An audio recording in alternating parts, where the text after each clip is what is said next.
Здравейте! Днес ще надникнем в най-невероятното ръководство, създавано някога, това, което изгражда всеки един от нас. Това е наръчникът, който определя всичко, от цвета на очите ни до това как тялото ни функционира. И така, какво представлява този мистериозен наръчник? Къде се крие цялата тази информация? Отговорът, колкото и да е удивително, се намира в почти всяка една клетка на тялото ни.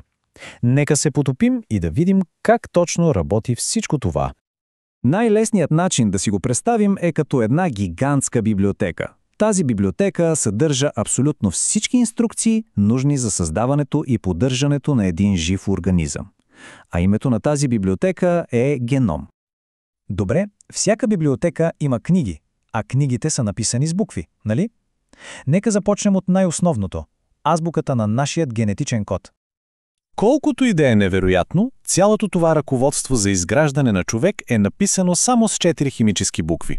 Наричаме ги нуклеотиди, а за по-кратко A, T, C и G. Това са аденин, тимин, цитозин и гуанин. Само си представете, едва 4 букви са достатъчни, за да опишат цялото невероятно разнообразие на живота. Точно както буквите в нашия език образуват думи, така и тези нуклеотиди се подреждат в определени последователности, за да образуват думи. В генетиката тези думи се наричат гени. И всеки ген носи инструкция за нещо конкретно. Най-често, как да се изгради определен протеин. И така картинката се изяснява. Имаме букви, които правят думи, а тези думи се подреждат в изречения или инструкции за нашите клетки. Това е езикът на живота, сведен до 3 прости стъпки. Добре, разбрахме за буквите и думите. Сега е време да видим как са организирани тези инструкции в по-големите томове на нашата генетична библиотека. Всички тези генетични думи, гените, не са просто разхвърляни насам-натам. О, не! Те са супер организирани в книги, които наричаме хромозоми. Всяка хромозома е една изключително дълга, плътно навита молекула ДНК, която съдържа хиляди гени. И колко точно са тези книги в човешката библиотека? Ами отговорът е 46.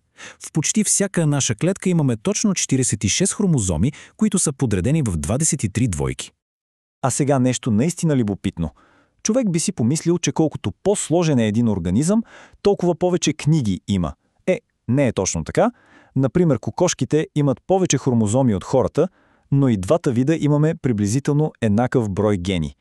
Това ни показва, че не е важен броят на книгите, а какво е написано в тях. Супер!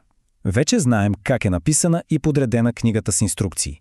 Но как тези инструкции се предават от едно поколение на следващо? Всъщност, всичко е доста елегантно.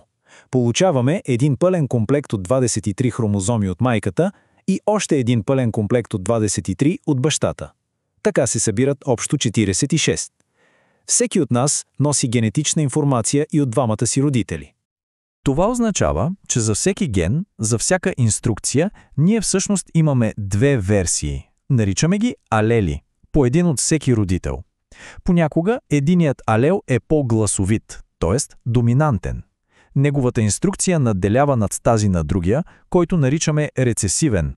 И знаете ли какво? Можем дори да предвидим какви са шансовете за унаследяване на дадена черта. Затова си имаме един супер инструмент, наречен решетка на Пънет. Да вземем за пример цвета при скакалците. Ако единият родител носи доминантен алел за цвят, който бележим с голямо Б, и рецесивен с малко Б, а другият 2 рецесивни алела, Б, решетката ни показва всички възможни комбинации за тяхното потомство. И ето така, тази на пръв поглед проста игра на доминантни и рецесивни алели всъщност определя толкова много неща за нас. Цветът на очите, дали косата ни е права или къдрава, дори способността да усещаме определени вкусове, всичко това е резултат от тази невероятна генетична комбинаторика. Но какво се случва, ако в тази огромна, перфектно подредена библиотека се промъкне печатна грешка?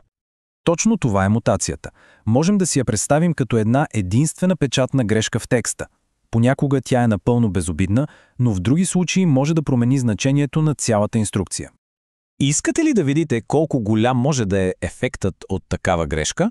Един от най-показателните примери е сърповидно-клетъчната анемия.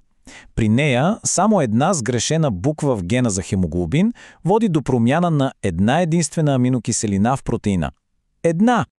И последствието е огромно. Тази миниатюрна промяна кара протеина хемоглобин да се сгъне неправилно. Това променя формата на червените кръвни клетки и засяга цялото тяло. Това ни показва колко прецизен и невероятно важен е нашият генетичен код. И така стигаме до финала.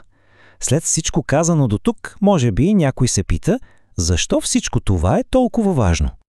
Ами, важно е, защото разбирането на генетиката ни дава силата да разчитаме собствения си наръчник за употреба. Това ни помага да се борим с наследствени болести, да проследяваме белези в родословното си дърво и да разработваме революционни лекарства и терапии. И не на последно място, то ни показва, че всички живи същества на тази планета споделяме един и същ основен език – езикът на ДНК. Разчели сме много глави от тази книга, но библиотеката на генома все още пази безброй тайни. И големия въпрос остава – какви ли още чудеса предстои да открием, скрити на нейните страници?